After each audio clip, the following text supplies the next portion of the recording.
Okay, welcome back. And this is going to be the final part, I think. If this ends up stretching over to 20 minutes, that's okay. We'll just let it go all the way to the end until we finish this thing, because I think we're almost done.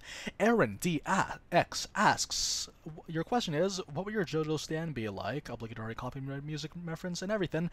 So, the funny thing about this, I've actually had a lot of time to think about it, but the thing is, the thing that I like the most about JoJo is that some of the enemy stands tend to be extremely powerful in certain situations, but then once you take them out of that situation, they're really useless, and I find that really, really funny. So the thing that I wanted an ability where, like, my stands will touch something, and then it becomes incapable of making sounds. So you touch the guy's vocal cords, it can't make any sounds. You touch the wall, and you can hit it with a baseball bat, it would make no sounds. It'll still make the impact, but there's no sound, and that's just really, really interesting, because people react a lot to sound, and I can use that against them.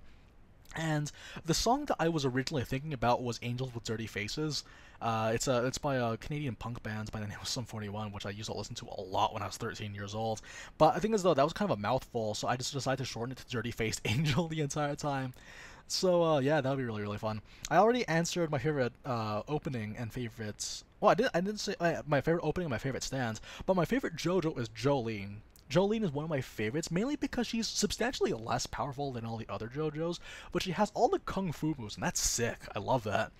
And my favorite part villain is Funny Valentine, the President of the United States. Oh my goodness, he has a really good stand too. Dirty deeds done dirt cheap, or default she.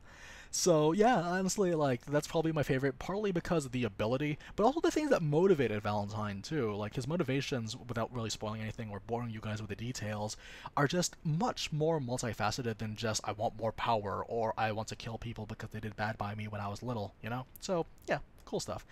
Minus asks, will you ever do a tier list for Hyrule Warriors, and what is my favorite Fire Emblem game? So the very first question is, in terms of doing a tier list, really the reason why I made the tier list for the Fire Emblem was because there were so many different characters to choose from, but then I felt like the reason why I did it isn't because I want to necessarily rank them, but it's because I wanted to give a perspective based on, like, what about this character that I like so much, is it worth it? And that was what the whole point of the video was. I want to answer the question if it was worth investing in a certain character.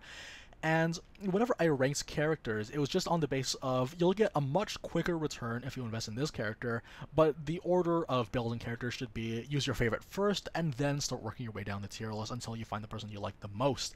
And that's kind of what it was, though. When it comes to Hyrule Warriors, there's a lot more about it, and there's a lot of research that I would have to do, but I feel like most of the resources and tier lists already exist, and most people would probably be in agreement with those ones anyway. Although it is pretty undisputed that Young Link is the best character in that game, and that's about the farthest extent as I know. So yeah, that's all I can really say. My favorite Fire Emblem game was also my first Fire Emblem game, which was Radiant Dawn for the Wii. I really liked that one. The characters were really cool, the maps were very nice. The only problem that I had with that game, really, like, I love the plot, I love the writing, I love the characters, but the biggest problem that I had with that game, I think everyone understands this one definitely, is the lack of support conversations, or at least the lack of support conversations in the way that we're used to having them. It's not that you have a bunch of characters, you can pair them up all together and they'll all have a conversation. It's like, there's only set amounts of conversations that you can have. They're all very, very good, but I would love it if it was just more fleshed out, because I love seeing the interactions between each character, and that's why I like Fire Emblem so much. So yeah, Radiant Dawn. DJ the Champ, or DJC the Champ, asks, what is my favorite character from the entire Xenoblade franchise, and why? So this is an interesting one, because I've only ever played the one. I've only ever played the one Xenoblade game, but I think Poppy. Poppy I really like as a character because she develops so much over time, literally speaking. Like, when you see how Poppy, she starts off as a little girl, and she has a very innocent outlook, and I think out of all the characters, like, I'm not a very like emotional person when it comes to games, or most forms of fiction, but there's that one scene, I don't want to spoil it, but there's that one scene where she tells Rex that she hates seeing him in such a sorry state, and that was like the most emotional part of the entire game for me, actually, personally. That was just such a big deal for me, and I remember just like, almost like choking up a little bit when I saw that scene. The voice performance for that one was also very, very good, and probably the best one out of all of them. in my humble opinion. And the cool thing about Poppy is that, yeah, she eventually becomes a high school level of age, and she still has that innocence to her, but we're slowly leaving out of that. And then finally she reaches the university level where she's like the strongest blade in existence, and it's just really, really cool to see that development over time. And her design is really good too. Like, you really do get a feel for all those different sorts of the different sorts of character development that she has. So yeah. Chili X asks my favorite Xenoblade character in 1 or 2. I've already said, well, I'm gonna stick with my guns and say Poppy. Second favorite would end up being Morag. Morag, it was surreal because her design was very reminiscent of Hartman from Hartman's Metaphysical Anomaly, which is my first book. It was just so surreal because it looked just like her, and I was just like oh my gosh, I had to show it to my editor. She thought it was hilarious, and yeah, like part of the reason why I like her so much, though, and kind of like how I feel about all the characters in that game, is that each of them in the party could have been the protagonist of their own game. And the thing about Morag is that she's very tough, she's very headstrong, and she's very resourceful. And they do such a good job of implying all her years of experience without actually talking about it all that much in the game dialogue, which is just really, really awesome. And I wish more characters could be more like her, because she's just really, really well done, really nicely done, and voiced quite nicely too. A lot of people had complaints about how Kirsty Mitchell was a little bit monotone for that one, but I didn't really find that though. She had a very strong, stoic kind of approach to Morag, and I really, really liked it. Seed Sama asks, have you ever played Xenoblade? I haven't, unfortunately. I might in the future though. And my first gaming console, first game was, yeah, I've already mentioned that one too. My first game was probably Pokemon Silver though. But I think the first game I ever got outside of that though was the Oracle series of Legend of Zelda. Those were the first Zelda games I ever played. Oracle of Ages was the first one, and that was like what a way to hit the ground running, because that was a very good game. But yeah, also I hope to play that one in the near future. And how tall am I? I believe I think I'm 5'11" last time I checked. I can't even remember. Sorry, not very. Also, I measure in feet, so that's probably not helpful to some of you guys. Something like that. Something like that. I don't know. Sorry. Mark Min. Okay, so the face reveal. I'll reveal the face when I have a face to reveal. Do I have a girlfriend or boyfriend? Actually, no, I don't have a girlfriend. I've never had one either. But you know what? I can wait. Things can wait. I'll get the right one when the time comes. When is the Xenoblade Chronicles 1? Probably sooner than I think, actually. I feel like that's going to happen very, very soon. Maybe. I don't know. Like, people have been suggesting it. People really want to see it. And I'm curious, too. I've always wanted to try to play this one. And how I pronounce the name, honestly, leave it up to interpretation. Like I said, people judge me the way that I pronounce them. It would be bad if I did the same. So, yeah. Thank you very much, Markman. Chick-fil-A or McDonald's, also you should stream it. Honestly, there's no Chick-fil-A's over here. I've always wanted to try it, though, because it sounds good. Man. Apparently they have waffle fries. Goodness. America's awesome. Unlike Canada.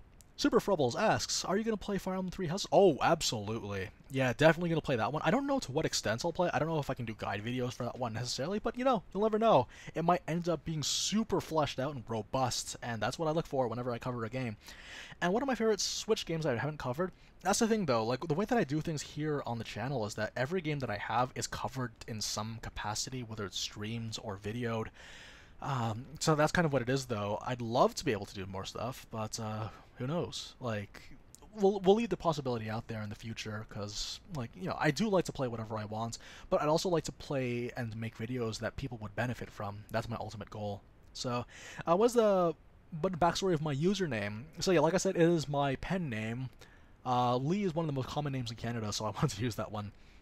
Am I going to cover the Pokemon Let's Go games? I'd love to. Not necessarily because they're RPGs, because, you know, like, I wouldn't consider myself an RPG-centric channel, but this is something that I would like to consider, and it is a lot of fun. I love Pokemon, so we'll do that. Same thing goes for Smash Ultimate, so please stay tuned for that, Mr. Frubbles. Now, Jisoo has plenty of questions for me, so let's get through them as quickly as we can. Do I have a girlfriend or boyfriend? Nope, and never had one.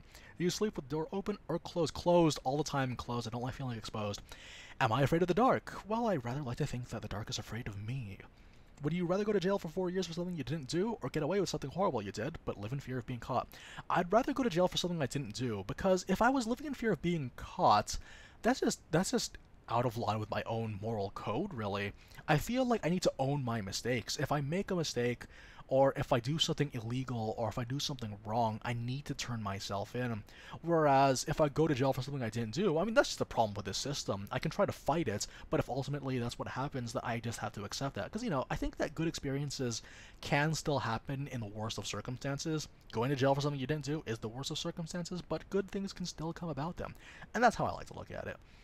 And would you rather live without the internet or live without AC and heating?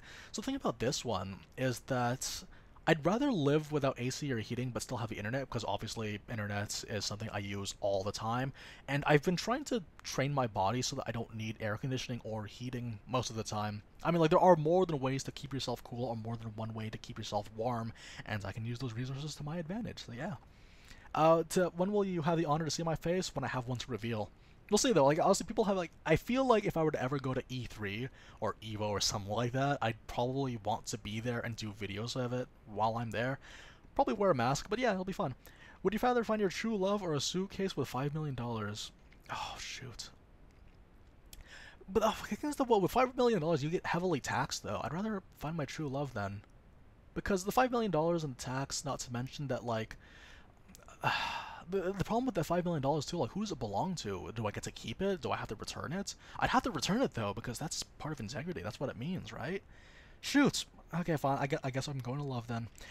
Love over money. Would you rather be able to never use a touchscreen? Oh, I'm gonna be very quick about this one. Definitely keyboard and mouse. I cannot use touchscreens. Like, I can, but whenever I play Fire Emblem Heroes, I use a stylus. Like, I don't know, I guess it's because my hands get sweaty easily, so it's just like, oh no, touchscreens don't agree with me. Dark or blonde hair? I'm not sure. Wait, dark as in what do I prefer, or what do I have? Because I have dark hair, but I prefer blonde hair on people. I like it. Then it goes for the eyes. Like, I have brown eyes, but I like blue eyes. Oh, the green ones are pretty nice too, though.